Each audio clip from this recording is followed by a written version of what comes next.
ये मनमोहन सिंह ब्रिज पे स्टंट कर रहे थे, इन्हों गाड़ी चला रहे थे, इन्हों बैठे हुए थे गाड़ी के ऊपर।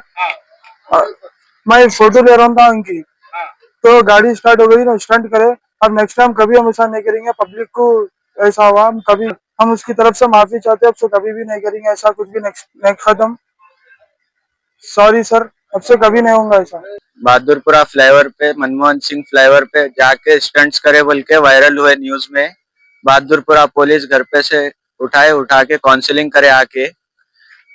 मैं बानट पे बैठे हुआ था, इन्हों वीडियो ले रहे थे, इन्हों कार चला रहे थे, बगैर बोले इन्हों कार निकाल दिए कार। हम बानट पे बैठे हुए थे। गलती हो गई है एक बार, नेक्स्ट टाइम कभी भी गलती नहीं होगी। माफी चाहते हम जनता को, वो करेंगे, माफी चाह रहे हम लोग सबसे। मेहमान है, तो उनका नाम हबीब है, उन्होंने ड्राइविंग कर रहे थे, इनका नाम अदनान है, इन्हों बाहर नेट पे बैठे हुए थे, मैं जो सो फोटो ले रहा था। अब पुलिस कमिश्नर से सबसे हम ये कहना चाह रहे हैं, हमारे से गलती हो गई, अब से कभी नहीं करेंगे। हम लोग को समझाए करे, जो हो सकता है वो करे, घर पे से बुलाए हम लोग को, हम लोग स्टूडेंट है, अनजाने में होगा, आपसे कभी नहीं करेंगे।